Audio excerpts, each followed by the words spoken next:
Miguel Córdoba, un niño de 11 años de edad originario de la ciudad de San Francisco del Rincón, ganó un concurso literario organizado por la Fundación Gabo de Colombia, con su cuento titulado La historia de mi abuelo, un cuento que está inspirado en la trágica historia de vida del pequeño Miguel, pues su hermano desapareció y su abuelo falleció. El premio de dicho concurso consta en un viaje de varios días a través del Caribe colombiano por las ciudades más significativas en la vida de Gabriel García Márquez, el autor de la novela Cien años de soledad. El cuento de Miguel habla sobre su hermano quien desapareció desde 2020 y su abuelo quien falleció en 2023. Miguel escribió su cuento de 3 cuartillas en una sola sentada. Juan Villoro fue parte de los jurados que calificaron más de 2000 historias participantes. Un canal de televisión francés está realizando un reportaje de la delincuencia y la inseguridad en la ciudad de Celaya.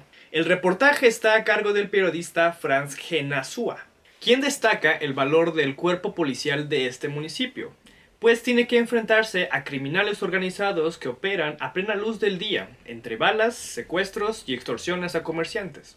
El síndrome Guillain-Barré causa terror en el estado de Tlaxcala. De hecho, desde el pasado 5 de marzo, las autoridades de salud declararon emergencia epidemiológica. ¿Qué causa esta enfermedad? Afecciones en los nervios que pueden escalar a dificultades para respirar y provocar incluso la muerte. Síntomas: hormigueo y debilidad en piernas y brazos, inestabilidad al caminar, dolores fuertes similares a calambres durante la noche, dificultad para controlar la vejiga y afecciones en la presión arterial, entre otros síntomas. ¿Qué lo causa? En realidad no se sabe a ciencia cierta.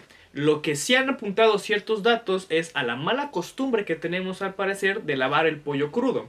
Algunas otras teorías también apuntan a consecuencias de algunas vacunas por COVID-19. Aunque sus orígenes de alguna forma siguen siendo desconocidos, existe tratamiento siempre y cuando se detecte de forma oportuna, así que si detectan síntomas, acudan a su médico. La recomendación cultural es Bóveda, un espacio colaborativo de producción y exhibición de arte, experiencias sensoriales y gastronómicas, ubicados en Ignacio López Rayón 503, Colonia Obregón, aquí en León, Guanajuato. Los invitamos a que se acerquen a este interesante proyecto y consuman arte local. En las últimas semanas, los accidentes automovilísticos han tenido una alza en nuestra ciudad. Un caso que generó controversia, en especial después de hacerse viral en redes sociales, fue esta persona que fue atropellada en el Boulevard San Juan Bosco. Antes de poder emitir nuestro juicio, queremos hacer una retroalimentación de los hechos. Israel Guzmán fue atropellado y asesinado por el señor Honorio la semana pasada en el Boulevard San Juan Bosco después de un altercado vial. En la glorieta de San Juan Bosco y Boulevard Las Torres, los automovilistas implicados chocaron. El señor Honorio, en su camioneta roja, quiso escapar. Así que Israel lo siguió. Fue hasta el cruce de Miguel de Cervantes Saavedra cuando un semáforo en rojo le permitió salir y confrontar al señor Honorio, golpeando en repetidas ocasiones los vidrios intentando que éste bajara. El señor Honorio lo ignoró. Es entonces que Israel sube al cofre de la camioneta. Honorio zigzaguea intentando que éste caiga por aproximadamente 150 metros hasta que Israel cae y la camioneta le pasa por encima. Al llegar las ambulancias, se confirmó que Israel ya no tenía signos vitales. Gracias a las cámaras del C4, Honorio fue detenido por la policía vial entre el Boulevard López Mateos e Insurgentes. ¿Qué podemos decir al respecto? Lo primero que a mí me salta a la vista de la nota, pues es evidentemente que este es un pleito alargado, ¿sabes? Porque dice la nota que se iban siguiendo, ya como que hubo el choque, pasó el accidente, ya unos metros atrás, y ya tenían como esa riña, y ya cuando se emparejan es cuando el chavo que estaba adelante, pues se baja a buscar el pleito con el señor Honorio y desencadenó en algo muy fuerte. Yo lo que veo es una escalada de violencia. O sea, primero empezó con un choque, de acuerdo a algunas fuentes. En cuanto sucedió este choque, Israel quería pues arreglar el asunto inmediatamente. Honorio no que hizo, sino que se fue de largo. Y yo pienso que en ese irse de largo se fue escalando más el asunto, ¿no? O sea, si te pones a pensar qué hubiera pasado si en cuanto Israel le dijo a Honorio detente, se hubiera detenido, se hubieran bajado y pues mira, quizás no hubiera habido un final tan horrible.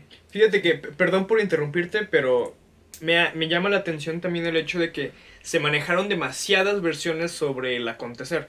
De pronto uno ya no sabe realmente cuál nota es la más verídica, pero muchas personas también se inclinaban a la versión de que el señor Honorio quizás no quiso bajarse, una, porque vio enojado a Israel, o segunda, porque yo no sabía que existían estos como montadores de choques, que entiendo que son personas en donde no ocurren choques realmente y hacen que las personas se bajen, ya sea para asaltarlos o para incriminarles de algo que no hicieron.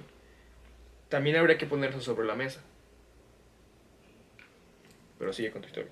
Sí. Sí, pues podría ser así. Yo tampoco sabía acerca de los montachoques, se llaman así. Yo tampoco los conocía, honestamente. Ya hasta cuando vi que empezaron a salir muchas noticias y notas hablando de esto, que descubrí la existencia de estos sujetos. Y ya me llamó mucho la atención. Pero lo que yo puedo decir aquí es que, bueno, independientemente de lo que haya sido, sí es una situación muy frustrante, pienso yo, tanto para Honorio, quizás para Israel, pero pues si te fijas, por la forma en cómo se bajó Israel y comenzó a golpear el vidrio de la camioneta, pues sí se ve que pues no era una persona muy, bueno, Tranquila. tranquila, al menos en ese momento no lo O sea, estaba. en un escenario utópico, digámoslo, Honorio tendría que haber bajado para solucionar el choque, por más pequeño que hubiera sido, pero evidentemente Israel no tendría que haber sido una persona tan violenta para hacer que Honorio bajara. Sí, exactamente. O tal vez no, con esto que ahorita mencionabas del montachoques, yo pienso que lo mejor que hubiera hecho Honorio hubiera sido en que no se baja del auto, pero sí se detiene y dice, ¿sabes qué? Antes de arreglar cualquier cosa, voy a llamar a tránsito, voy a llamar a policía, a ver cómo podemos arreglar esto, ¿no? Porque creo que es lo primero que tienes que hacer tú Claro. en un accidente así. Claro que la inercia es que tú te bajes a ver qué pasó y todo eso, ¿no? Lo que a mí me interesa aquí es que este toque de violencia que hay, que a mí me llamó la atención que se manifiesta ira, ¿sí? La ira. Y es interesante el hecho de que actualmente en nuestra sociedad mexicana la inseguridad ha aumentado, pero si te fijas no está tan alejada de la mano de que la violencia también ha aumentado en el país. Y me refiero a violencia en general. De hecho, cuando yo antes salía e iba acompañado me decían, ¿te has fijado que la gente se ha vuelto más irritante después de la pandemia? ¿O en pandemia? Y yo digo, sí. Y me puse a indagar un poco acerca de la ira. Y me encontré con algo muy interesante, que la ira es una pasión que alberga dos cosas, una positiva y una negativa. Porque cuando tú estás iracundo, tiendes a querer vengarte. Pero la venganza remite a hacer justicia, ¿sí? Quizás dañando, pero remite en el fondo a hacer justicia. Y hay dos cosas todavía más profundas que son esperanza y tristeza. Esperanza, en cierto sentido, tú esperas que se haga justicia. Estás esperando que se haga algo bien. Y ¿no? que es justicia, ¿no? Que es Porque justicia. mucha gente también manejaba la versión de el señor Honorio únicamente se defendió y seguramente ni siquiera quería asesinar a Israel. Accidentalmente ocurrió que le pasó por encima. Puede ser. O sea, quizás, o sea, yo no voy a desligar la intención con el hecho, porque independientemente de eso, pues sí estuvo Sí, matar a alguien, aunque matar. no sea intencional, al final Ajá. del día es matar a alguien. Exactamente. Y si te fijas, pues primero avanzó y zigzagueó para tirarlo, ¿sabes? Y dices, bueno, ¿y qué tal si lo hubiera tirado? No lo mata, pero viene otro carro atrás o al lado y igual. Que también llamaría a la atención a cómo no medimos riesgos en nuestros momentos de ira. Porque evidentemente si tú te paras a mitad de un bulevar sin importar que esté en rojo, sabes que van a venir más coches detrás. Eso es una buena observación. Y me pongo a pensar, bueno, y ligándolo un poco con esto de la justicia, también se ve la aparición de la tristeza, ¿sí? Pero ¿sabes por qué tristeza? Porque la ira siempre surge por una causa de desdén o de menosprecio, ¿sí? O sea, tú cuando te enojas con alguien, que entras en ira con alguien, es porque tú sientes que ese alguien dañó tu dignidad, ¿sí? O que te menosprecia o hace un desdén o te impide hacer algo, se interpone en tu voluntad de hacer algo. Y tú siempre quieres, de alguna manera, pues, sí, vengarte, ¿sí? ¿Y sabes qué es lo que me llamó la atención? Que cuando en la noticia se dijo que el que había hecho esto, Honorio, fue un hombre de 70 años, o sea, ya un... A algunos les tocó el corazón de pollo, ¿no? Dijeron, es un señor adulto. Sí, a unos les tocó el corazón de pollo, pero otros hasta se enojaron más, fíjate. Pero ¿sabes por qué?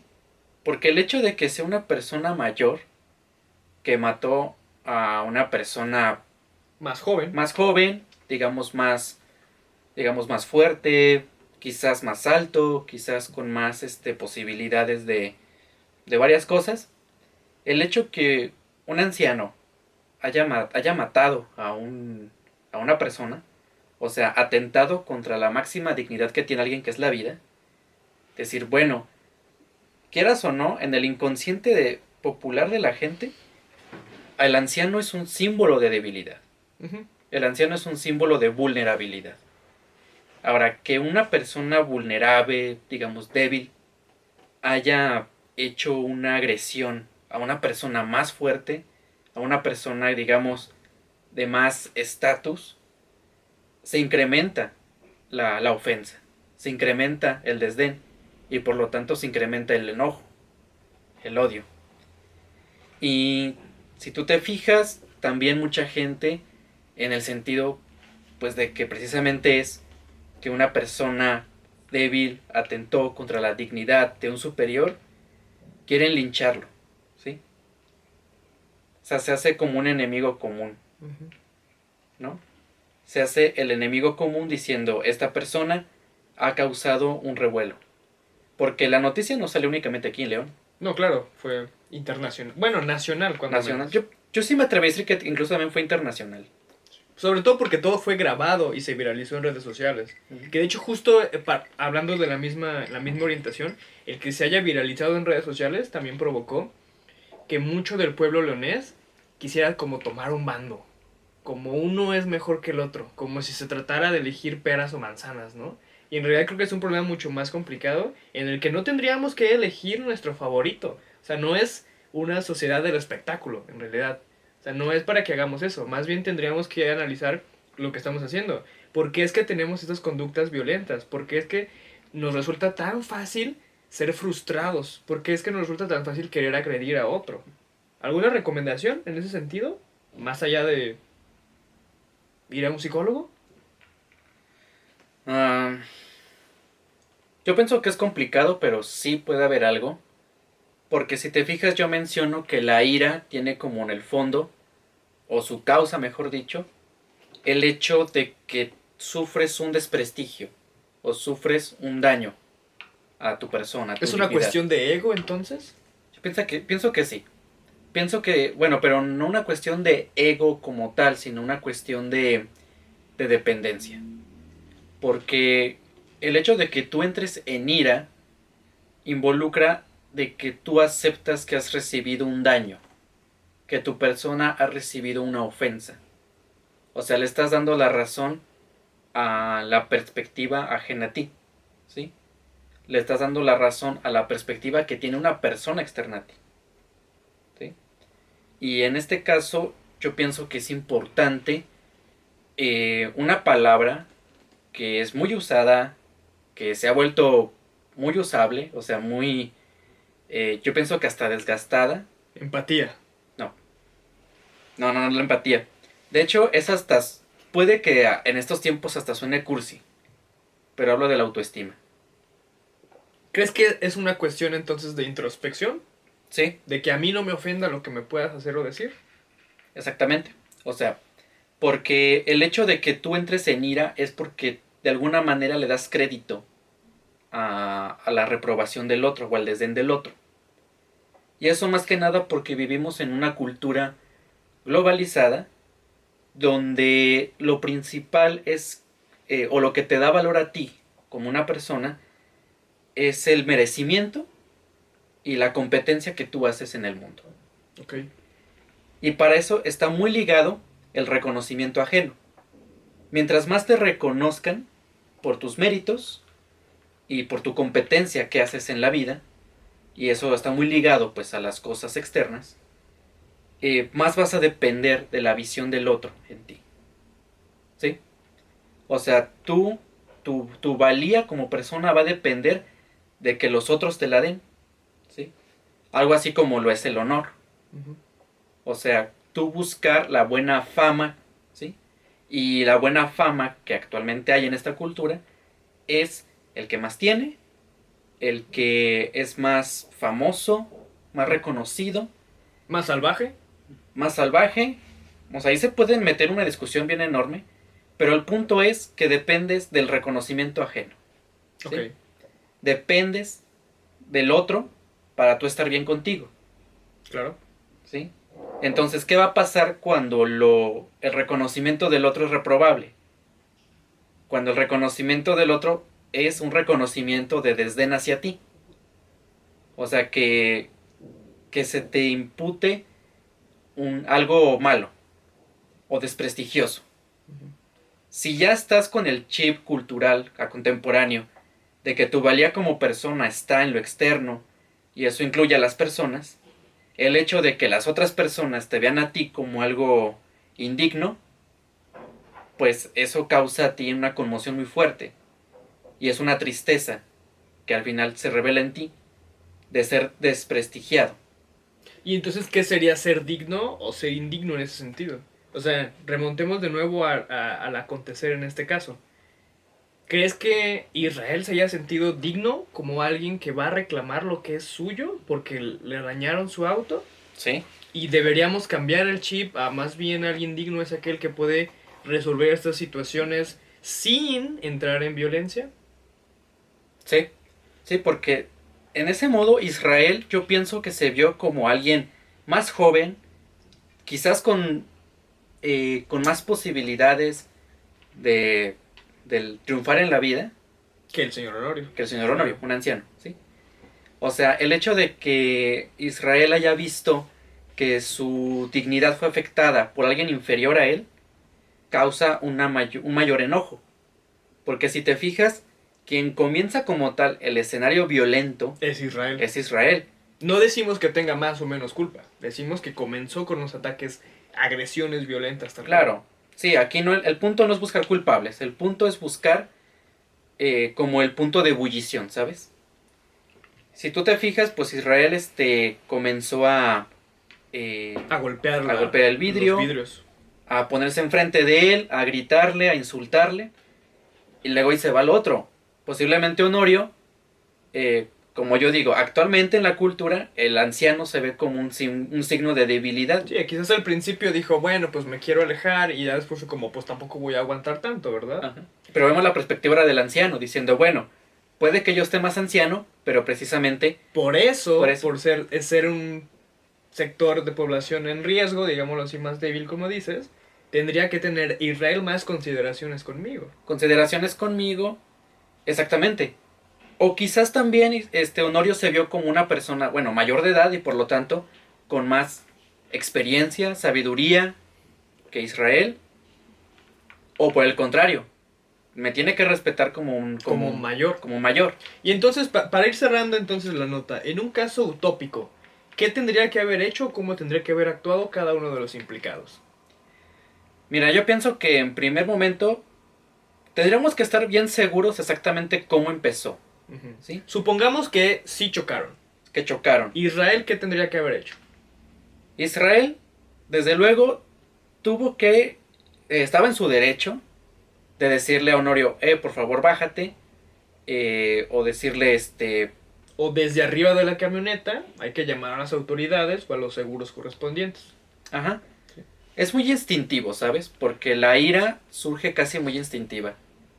Yo pienso que tú no puedes controlar como tal los impulsos instintivos, ¿sí? O sea, tú no puedes controlar los impulsos que te vienen de repente. Pero Pero algo, lo que, pero algo lo que sí tienes que puedes, poder hacer. sí, lo que tú puedes hacer es saber qué vas a hacer con ese impulso. Okay. O sea, cómo vas a actuar una vez que tú sientes eso, ¿sí?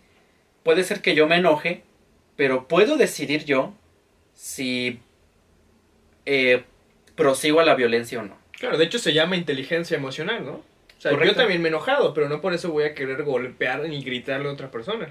Correcto, porque yo pienso que todos Todos sufrimos de enojo, sufrimos de enojo. pero lo administramos de forma diferente. Ujú. Y tiene mucho que ver también con quién te enojas, ¿verdad? Y en esta manera yo pienso que lo que hace tanto falta, al menos no me atrevo a decir a nivel nacional, que estoy tentado a hacerlo, pero al menos en León, en la población en la que estamos más contextualizados, la inteligencia emocional escasea mucho. ¿Y ¿Sí? cómo tenerla? ¿Hay algo más allá que ir con un psicólogo? Sí, sí puede haber, por ejemplo, tú has visto que actualmente nuestra generación, generaciones más jóvenes, conocen más acerca de la sexualidad. Ok. ¿Sí? Conocen más de los anticonceptivos, conocen más de las ITS, etcétera, Por la educación. por la educación. Pero, o sea, sí, precisamente, ¿por qué lo conocen más? Porque se les inculcó desde un sistema educativo. O sea, Ajá. ¿crees que el sistema educativo debería incorporar más la inteligencia emocional para que a la larga, es decir, en los futuros adultos, ya no sea un tema como tan complicado? Claro, o sea, inculcar la inteligencia emocional y también darle más seriedad a las materias, bueno, a las progresiones, a los contenidos educativos que ya tratan al menos este tema. Ok, entonces... Repensarlos. Bien, entonces como moraleja del día, lo que causó esto es la falta de control de ira, que lo que denota es una falta de inteligencia emocional.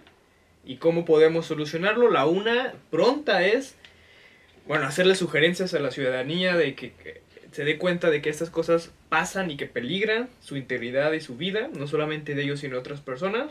Otra rápida sería pues recomendar a la gente que cada vez se acerque más con un especialista de la salud mental y a largo plazo, para los profesores que nos estén escuchando, empezar a integrar más esas cuestiones de inteligencia emocional en las aulas. Y no solamente profesores, sino en ese sentido también padres de familia y sociedad Claro. en general. Claro, claro.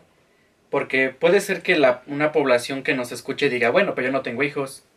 Bueno, pero yo, Convives con alguien. convives con Convives alguien, ya sea sobrinos, hasta hay niños en la calle, o sea, créeme que los niños en la calle, hasta Y nos vayamos con niños, entre amigos, ¿no? O sea, entre amigos, entre un grupo de amigos, si tú identificas que alguien tiene más facilidad de inteligencia emocional, bueno, ese güey que se haga de alguna forma responsable de ayudar a sus demás compañeros en sus momentos de crisis de ira.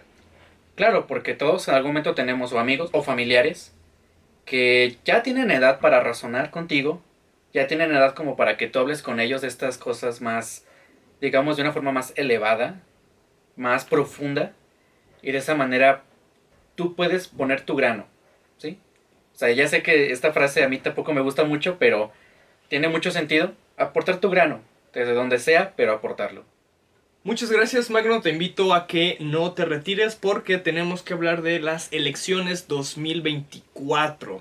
El domingo pasado en nuestro municipio ya se hicieron oficiales las campañas y en este primer apartado queremos hacer mención un poco de las generalidades, digamos un poco del currículum de cada uno de nuestros varios aspirantes a la alcaldía de León. Son al menos 8. Vamos uno por uno, ¿te parece? Va. El primero. Candidatos a la alcaldía de León, Guanajuato para las elecciones de 2024. La primera, por obviedad, sería Alejandra Gutiérrez, que es actual alcaldesa de nuestra ciudad con licencia. por el partido Acción Nacional. Anteriormente fue diputada local y federal, originaria de San Juan de los Lagos. Estudió licenciatura en Derecho en la Universidad de La Salle Bajío, donde también impartió algunas clases. Tiene maestría en Fiscal y en Administración Pública. Y no encontré el dato, pero también estudió en el TEC de Monterrey. No sé si ahí hizo su posgrado o estudió algún otro conocimiento complementario. De 2011 a 2012, durante la administración de Ricardo Sheffield, Alejandra fue tesorera municipal, tiene 48 años de edad, y durante su administración, que cada uno podrá juzgarla a bien o mal, algunas constantes fueron la defensa de los animales, el parque gratuitos en los fines de semana con el famoso pase verde, y también tuvo todo este dilema de la tala de árboles para la expansión de el malecón. Después tenemos a Vanessa Montes de Oca por Morena. Ella es contadora pública por la Universidad de La Salle y abogada por la Universidad Latinoamericana. Fue titular de la Profeco Bajío de 2021 a 2023. Ella es expriista. Se proclamó en contra del último aumento a la tarifa en el transporte público de la ciudad y es miembro de la Asociación de Mujeres Empresarias en León. Gerardo Fernández, por el Partido Verde, es actual diputado local. En el Congreso de Guanajuato ha propuesto leyes para el tratamiento y atención de adicciones y el reconocimiento de las personas LGBT y más. Estudió la carrera de Ingeniería Civil en el Tecnológico de Monterrey y es una persona muy activa en redes sociales. Juan Pablo Delgado, de Movimiento Ciudadano, que ya es la segunda vez que compite por la alcaldía de nuestro municipio. Recordemos que en las elecciones pasadas también contendió en contra de Alejandra Gutiérrez, de Ricardo Sheffield y de algunos más. En 2021, en estas elecciones, Juan Pablo Delgado fue el primer candidato en la historia de León que se declaró abiertamente homosexual y en luchar por dicho puesto. Es abogado por la Universidad Iberoamericana de León, estudió también en la Universidad de La Paz de las Naciones Unidas y tiene maestría en Política Pública por la Universidad de Georgetown. Y ha realizado diferentes trabajos en colaboración con el DIF de León e incluso la UNICEF. Tiene un currículum bastante interesante, lo pueden encontrar, yo lo busqué incluso en LinkedIn, tiene un currículum bastante extenso. También es muy activo en redes sociales y se está consolidando como una oposición en la ciudad, ¿no? Ya tiene todo este periodo de la alcaldía de Alejandra, muy activo en redes sociales, siempre en cualquier tema polémico lo ves ofreciendo su opinión y sus posibles soluciones. Su constante ha sido la defensa de los derechos LGBT y está enfocado en los problemas ambientales. Después tenemos a Zuccheli López por el PRI. Ella es licenciada en Ciencias Políticas y Administración Pública. Actualmente es secretaria estatal de las mujeres en la Confederación Nacional de las Organizaciones Populares. Después de estos candidatos tenemos algunos que no se han mostrado totalmente oficiales, pero que parece en los próximos días podrían aparecer como candidatos oficiales o no. Vale la pena mencionarlos. Carla Gisela Lira Díaz, licenciada en Contaduría Pública, título que obtuvo en la Universidad Iberoamericana Campus León. Se dedicó por más de 9 años a la auditoría de dependencias y entidades del gobierno estatal. Y finalmente, Vladimir Santos Salcedo por el PT, que es experto en oratoria y debate, tiene 34 años de edad, pero estos últimos dos, pues sus candidaturas están por presentarse. Oficialmente tenemos a Alejandra Gutiérrez por el PAN, Vanessa Montes de Oca por Morena, Gerardo Fernández por el Verde, Juan Pablo Delgado por Movimiento Ciudadano y Zuccheli López por el PRI. En medio de épocas de elecciones, le pregunto a mi compañero, ¿qué tendríamos que mencionar? Algo que yo sí quiero rescatar, Cacho, es que no sé si tú te has fijado o lo observaste, pero desde las elecciones pasadas se ha visto un incremento en el interés por la política, o al menos se ha visto más difusión en cuanto a opinión pública o opinión sobre las elecciones políticas, ¿no? Tú ves ahorita que los debates presidenciales pasados fueron los más vistos en la historia del país. No sé si ese dato lo sabías, pero sí, o sea, fueron de los más vistos, o el más visto. Estás hablando de aquel momento histórico de nuestra nación en donde Ricardo Anaya sacaba pancartas y Andrés Manuel López Obrador escondía su cartera. Exactamente. Y donde Bronco quería mochar manos. De esas mismas. Eso ya es parte de la cultura general. Independientemente de cómo hayan estado los debates, independientemente de... La gente se enteró. La gente se enteró y hubo un incremento en el interés por la política. Claro. De hecho, yo por esos tiempos, yo estaba hablando con una amiga que es de República Dominicana. Y hasta allá llegó el chisme de los debates acá de México. Y se me hizo curioso que cómo es que el interés por la política mexicana creció hasta internacionalmente, ¿sí? O sea, los extranjeros no estaban ignorantes en cuanto a lo que estaba sucediendo aquí políticamente. Ya ves que es muy común que, por ejemplo, cuando va a haber elecciones en Estados Unidos, recientemente en Rusia, cuando las hay en China, la gente está al tanto. Uh-huh. Incluso nosotros, que ni somos de ahí. Sí, hace poco lo vimos en Argentina con Milei. En Argentina, sí, todo exactamente. mexicano sabía qué estaba pasando. Entonces, es interesante que México ya se unió al club, pues, de los que son los más interesantes en cuanto a política, ¿no? Y lo que yo quiero destacar aquí es que estas próximas elecciones no van a ser diferentes. Uh-huh. Yo veo que incluso hay un incremento todavía mayor, ¿sí? Porque claro que la entrada de Morena como gobierno federal sí marca como un acontecimiento muy importante en cuanto a cambio de administración de partido, ¿sí? Ya ves que tenemos una historia muy larga con el PRI, la tuvimos un cierto tiempo con el PAN, y ahora pues nos toca Morena. Y eso en el contexto federal, pero en el contexto local, desde siempre, desde que existió el PAN, Guanajuato y León han sido panistas. Tuvimos ahí un periodo extraño con Bárbara Botello, que algunos tienen como un lapso mental extraño, que algunos recuerdan que Alejandra Botello fue del PAN, pero no, la ciudad votó por el PRI, de hecho. Su efecto Mandela. Su efecto Mandela, claro, sí. A ver, para los que tengan el efecto Mandela, Bárbara Botello no era del PAN, era del PRI. Era del PRI. De hecho, a mí también me llamó la atención eso, fíjate. Sí, es como la única manchita en el historial panista de la ciudad. Ajá. Y bueno, créeme que ahora, con la participación más activa de la generación más joven, o sea, yo por ejemplo, siendo profesor de prepa, yo escucho a los chicos que ya están en los últimos años. Ya informándose al respecto. Ya informándose, tú los escuchas preguntando en sus conversaciones, ¿por quién vas a votar? ¿Quién te convence más para las elecciones? Hasta los chicos que todavía no van a votar, los de primer ingreso, ya también están preguntando eso. Y en ese sentido, la manipulación de masas, por llamarlo de alguna forma, también es interesante, ¿no? Porque yo me atrevería a apostar a que esas generaciones nuevas están inclinándose a un movimiento político, ni siquiera por las inclinaciones políticas, sino por su actividad. Por eso mencionaba lo de qué tan activos son en redes sociales.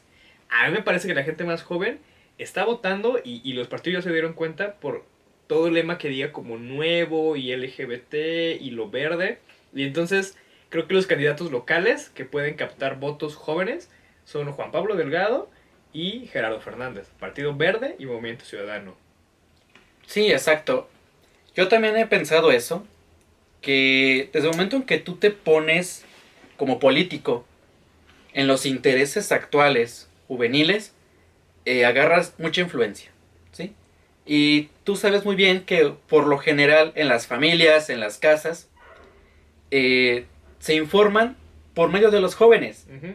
El joven dice, oye abuelita, oye tía, oye mamá, mira, este candidato dice esto, ¿no? Mira, este candidato acaba de hacer esto, ¿no? Porque el joven, como influencer, bueno, perdón, más bien como alguien que sigue influencers, uh-huh. Lo que hace es fomentar, o sea, indirectamente le da publicidad al candidato, ¿no?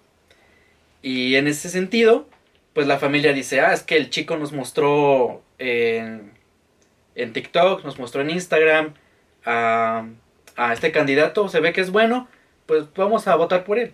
Y dejan de votar por el partido por el que siempre habían votado. Exacto.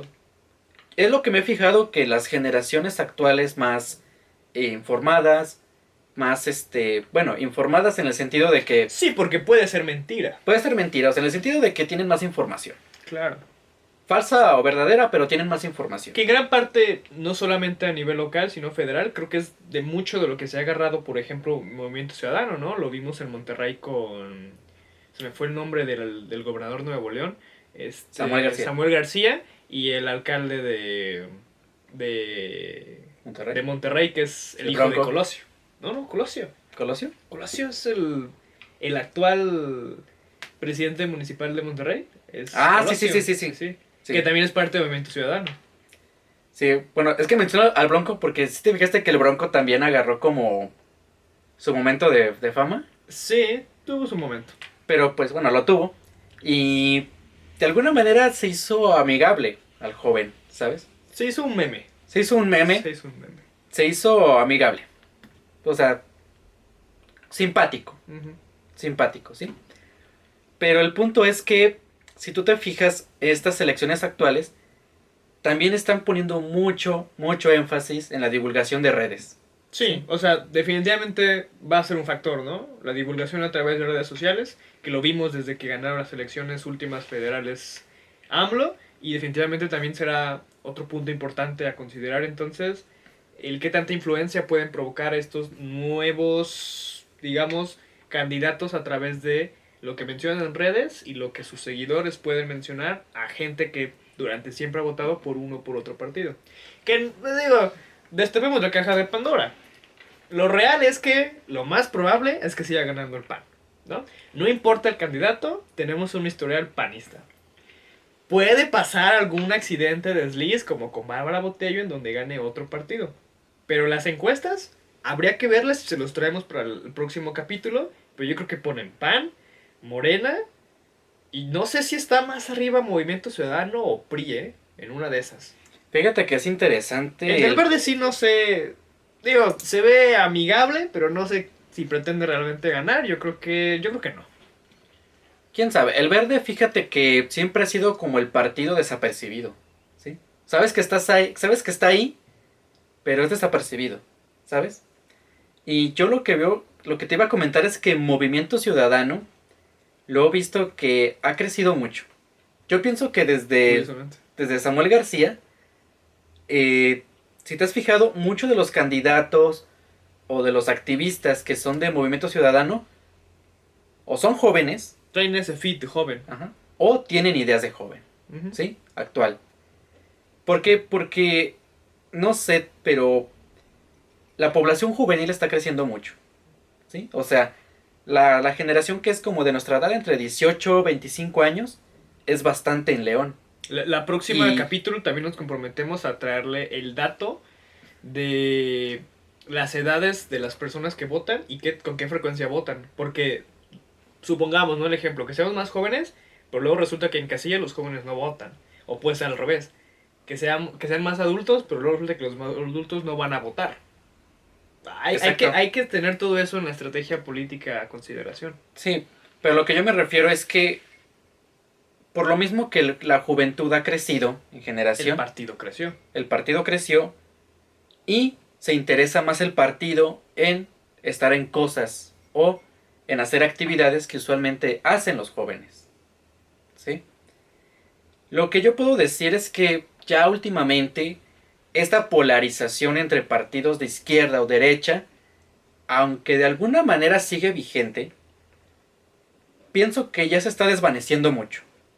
Tan solo ven las coaliciones que se hacen para hacer frente, ¿no? Claro, en nivel federal tenemos la coalición PAN-PRI-PRD, que hace menos de 5 años eran enemigos públicos número 1. Claro, o sea, eran partidos opositores entre ellos. Ahorita ya los ves en coalición en contra, pues, de otros partidos, ¿no? Que aparte, fíjate que algo que sí se me hace interesante es que independientemente así los candidatos o las personas que pertenecen a uno u otro partido político realmente pata con los ideales que se supone que están vendiendo el partido, lo que sí noto es mucha más congruencia en el discurso y las propuestas. O sea, por ejemplo, los del Movimiento Ciudadano sí creo que tienen mucho su casilla de cuestiones LGBT, de cuestiones ambientales y de ser pues nuevos, jóvenes, o sea, noto esa congruencia, igual con el verde, ¿no? Que siempre son propuestas que tienen que ver con el medio ambiente, y de pronto, pues PAN, Morena, PRI, PRD, supone que tendrían que ser como que derecha o izquierda, pero pasa esto de que pues, no sabes realmente qué es derecha, qué es izquierda y quién es cuál. Yo pienso que los partidos que más fuerza están tomando sí son precisamente los que toman ideologías juveniles Y que son congruentes con esa y ideología. que son congruentes, pero precisamente pienso que la clave está en eso, porque las ideologías juveniles, mira, los jóvenes son la generación que ahorita ya está sufriendo consecuencias De las de decisiones. las decisiones y de las condiciones materiales actuales. ¿Crees que Maines, que es el candidato a la presidencia de la nación por Movimiento Ciudadano, tenga alguna oportunidad de hacerle frente a Xochitl y a... Se me olvidó el nombre de la otra. ¿Y a Claudia Sheinbaum? Mm, Yo creo que no. no, Pero creo que ya demuestra que tiene cierto poderío. Ahora vámonos a lo local. ¿Crees que pueda pasar un accidente como Bárbara Botello? ¿De que nos vayamos por otro partido? mm, honestamente pienso que no. Pero posibilidades. Pero lo que sí pienso es que a diferencia de elecciones pasadas, la diferencia entre el partido, el PAN, ¿Crees que va a ser menos? va a ser menos en cuanto O sea, a... la diferencia entre el que gane y el que quede en segundo o tercero no va a ser abismal. no va a ser abismal, porque sí se está viendo como un avance. Tan solo con la aparición de Morena, o sea, fue impresionante que un partido apenas naciente, ahorita ya esté en el gobierno federal, y que por ejemplo Sheffield, que era aquí de... Oye, sí, que me declaro un poco como apartidista, pero me encanta que en las conversaciones que puedes tener en la familia, en los amigos o en la calle, luego la gente que, por ejemplo, defiende a Sheffield por ser de Morena es la misma que lo ataca por ser de Morena. O sea, es como... Porque todos los morenistas, pues fueron o son más bien expriistas o expanistas, ¿no? Por eso mencionaba que la candidata de Morena, pues es exprista. Y Sheffield, que en las elecciones pasadas contendió por la alcaldía y que ahora quería contender por la gobernatura y tampoco se pudo, pues es expanista, ¿no? O sea, fue alcalde con el PAN. Sí, Es una incongruencia ahí extraña que tenemos entre rivalidad entre partidos. sí. Fíjate que a mí no me gusta decir PRIAN, me gusta decir Morena. El PRIAN es no, Morena es el nuevo PRIAN. Morena es el nuevo PRIAN. Y PRIAN es el nuevo no sé qué. Sí, fíjate que lo que a mí me preocupa, precisamente el que los partidos actuales tomen más ideologías juveniles, yo pienso que en el fondo están tomando partido por cosas que se acoplan mejor a un sistema hegemónico, Ujú. ¿sí? O sea, el hecho de que, mira, Sí, o sea, quieren vendernos una idea ya no de un polo y otro, ¿no? Más bien de, pues todos somos una buena opción. De hecho, recuerdo que en las elecciones pasadas por la alcaldía, Juan Pablo Delgado, que estaba por Movimiento Ciudadano, y su parte como igual, que era la candidata en aquel momento de PRD, que eran como dos jóvenes, dos family friendly, estaban como en el debate diciendo, ah, pues mira, nosotros dos que somos más jóvenes y más inteligentes, vamos a atacar a Alejandra o a Sheffield. Y Sheffield y Alejandra eran pues uno contra el otro. Así pasó en las elecciones pasadas locales. sí, sí, sí. De hecho, es curioso que, que haya tanta flexibilidad en cuanto a cambio de bando, ¿sabes? O sea, el hecho, por ejemplo, y yo pienso que ahí es donde se refleja lo que digo, que ya las delimitaciones derecha e izquierda están desapareciendo. El hecho de que Sheffield, que era de un partido que algunos califican de el más de derecha que hay en México, Ajá. haya pasado a uno de los A la demás más izquierda, ¿sí? Y ahí se ve, yo pienso que la liquidez Claro. de la... Quizás por eso me hace más sentido entonces partidos que mantienen un discurso como Verde y Movimiento Ciudadano. Porque no son soy derecha o izquierda, soy un punto medio. más como de centro, ¿sabes? Ujú. Y fíjate que el PRI tiene en parte esa tendencia. El PRI ya no sabe qué está haciendo. Pero el PRI ya, o sea, porque en general se describe a sí mismo como un partido de centro. Pero es curioso, ¿por qué, por ejemplo, el PRI, que se considera un partido centrista, ha perdido poder y al contrario lo han ganado otros partidos que ya No, son... oye, y aparte, ¿cómo es centrista si la coalición que tiene Xochitl Gálvez es PAN, que se supone es derecha, o sea, conservador, y luego tienes PRI, que se supone que es centro, y aparte tienes PRD, que es izquierda? O sea, entonces, ¿qué es? Es, no sé. Solamente puedo decir que esa es la viva prueba de que ya la política está tomando una nueva cara. En resumen, para ir agotando la nota, entonces en las elecciones federales tendremos una interesante mezcolanza por la mezcolanza que hay de partidos, y en las locales sin duda tendremos otro tipo de saborcito porque habrá distinción entre partidos, porque tenemos muchas opciones. Para el próximo capítulo, para la próxima emisión, les traeremos ya, si es que existe algún debate, tanto en las federales como en las estatales y en las locales, un poco el análisis, o les traeremos en su defecto también un poco las propuestas de cada uno de los candidatos para irnos informando. Al final del día, yo no sé qué vaya a pasar, pero aquí agotamos esta nota. Entramos a nuestra aclamada sección Héroe o Amenaza. En esta emisión hay que hablar de la Feria de Irapuato. Y no solo la Feria de Irapuato, sino en general las ferias que se están haciendo en el estado de Guanajuato. ¿Por qué? Porque el gobierno de Guanajuato, que recuerden que es quien patrocina de alguna forma o le da dinero a las ferias de los municipios, gastó este año casi 200 millones de pesos para llevar a artistas como los Backstreet Boys, Maluma y Nicki Nicole, entre otros, a la Feria de León. Y por el momento se dice que ha gastado aproximadamente 65.7 millones de pesos en el municipio de Irapuato para la Feria de las Fresas y que se pudiera presentar Drake Bell, Imagine Dragons, entre otros. Lo interesante aquí, y por qué es héroe o villano, es héroe cuando pues la gente del estado, de los municipios y de municipios y estados aledaños se acerca y disfruta.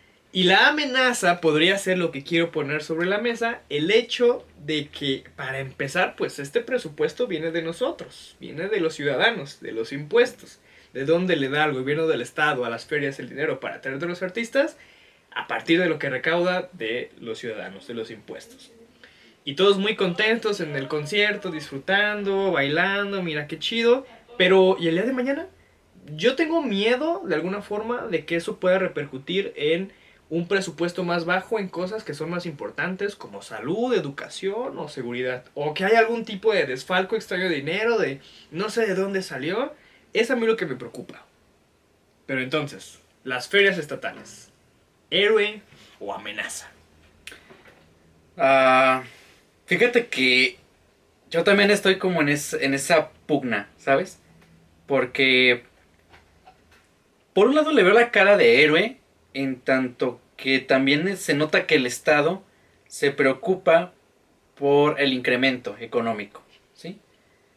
Y traer artistas ya de una talla internacional muy muy famosa, Imagine Dragons, los Backstreet Boys. O sea, no estás trayendo Caifanes. no estás trayendo Caifanes. O sea, estás trayendo gente que a su vez va a traer Más gente, ¿sí? O sea, te aseguro que gente de Guadalajara, gente de Michoacán. Aguascalientes, aunque les duela, también. También, o sea, por el hecho de que sepan, se va a presentar Imagine Dragons en México, pero en Guanajuato voy a ir. Y gratis. ¿Y gratis? ¿Era gratis? Al menos muchos de los conciertos de aquí en la ciudad, por ejemplo, el de la Feria de León, León, sí. de Kings of Lion, fue gratis. Y vino gente de otros estados a disfrutar un espectáculo que pagaron los guanajuatenses.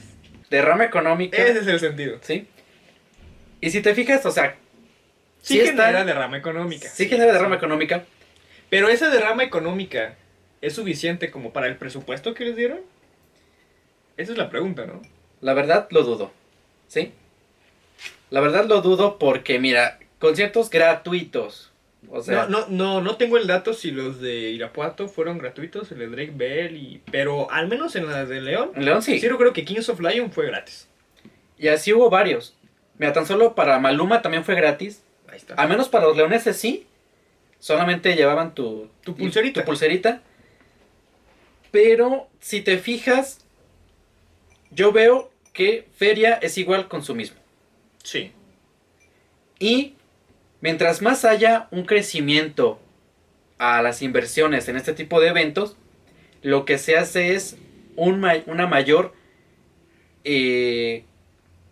una mayor apología al consumo. Okay. Pero fíjate que el consumismo tiene dos caras. Una cosa es que tú, como consumidor, valga la redundancia, consumas, pero a la vez tú te vuelves un producto también. Porque así como tú ganas algo, pero también estás dando algo. Porque dices, sí, mi estado está creciendo industrialmente. Sí, mira. Pero a costa de la objetivación o cosificación de la persona. Estoy de acuerdo. Vamos a pensar en el mejor de los casos que sí generó derrama económica, que fue un experimento del Estado para ver qué tanto funcionaba. Yo solo espero que mañana no recorten presupuesto y otras cosas más importantes y que analicen realmente si funciona o no. Si funciona, que lo hagan otra vez. Si no funciona, que no lo vuelvan a hacer. Precisamente No me pasa nada si traen a Caifanes en lugar de los Graphic Boys. A mí tampoco, güey, pero fíjate que ese es mi miedo. Que precisamente que hubiera habido, que hubiera una fiebre de que, van a venir los Backstreet Boys, va a venir Imagine Dragons, Maluma, etcétera. Eso lo que ocasiona es acrecentar el modelo económico actual, que obviamente va a beneficiar más en inversión a lo más demandado que lo más útil. El pasado 27 de marzo, miles de músicos que tocan en lo que se llama el género banda sinaloense se reunieron en las playas de Mazatlán en una protesta de aproximadamente 11 horas. La protesta, que les dejen tocar su música en sus playas. Así de sencillo, que los dejen chambear. Y expulsar a los gentrificadores. Todo esto comenzó desde hace algunas semanas cuando un video se viralizó en redes sociales. Lo que ocurría en este video es que un grupo me atrevo a decir que eran personas gringas de Estados Unidos, estaban disfrutando de un concierto acústico muy tranquilo, muy pacífico, en una terraza en Mazatlán. Cuando de pronto en la playa empezó a sonar música de banda sinaloense, y entonces ese sonido evidentemente opacó la música acústica tranquila que pretendían disfrutar y de alguna forma se creó controversia, ¿no? Entre pues cuál es la que tendría que disfrutarse y cuál tendría que estar y cuál tendría que no. A partir de ahí, y con el argumento de que las bandas sinaloenses en la orilla de la playa son demasiado ruidosas, muchos turistas empezaron a quejarse, provocando que la Secretaría de Turismo le permitiera a las bandas sinaloenses tocar únicamente en un horario muy estricto me parece que era entre las 10, 11 de la mañana hasta las 8, 9 de la noche. Contrario a lo que normalmente hacían, que era desde las 8, 9 de la mañana hasta horas de la madrugada. Y el sector de músicos de Mazatlán dice que esto es gentrificación y que de alguna forma es estar opacando la cultura de su propia ciudad y de sus propias playas. Y básicamente lo que decían era que si a los turistas no les gustaba la música de banda que se tocaba en las playas, pues que mejor se fueran a otro lado. Aunque lo cierto también es que sin los turistas, pues el turismo en Mazatlán no sería el mismo.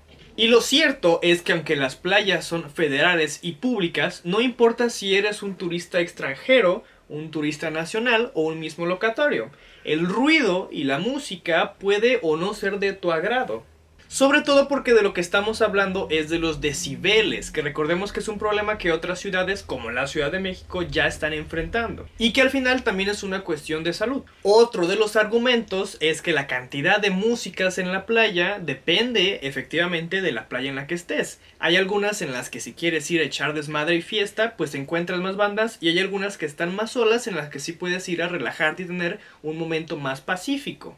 Al final, ponerle trabas a una expresión artística propia de una cultura sí nos estaría inclinando a un argumento de gentrificación. Pero la pregunta también sería, ¿realmente poner un horario y una regulación en los decibeles, sin importar qué tipo de música sea, es algo tan malo? Por lo pronto, el gremio de músicos de Mazatlán ya organizó una marcha masiva, una protesta en contra de la gentrificación para el próximo 8 de abril. Hasta aquí la emisión de este capítulo de Cicuta, una iniciativa del proyecto Ataraxia. Agradecemos a toda la audiencia. Recuerden que los leemos en los comentarios. No olviden dar like, suscribir y todo eso que se hace en el mundo del internet. Nos vemos en la siguiente emisión. Muchas gracias.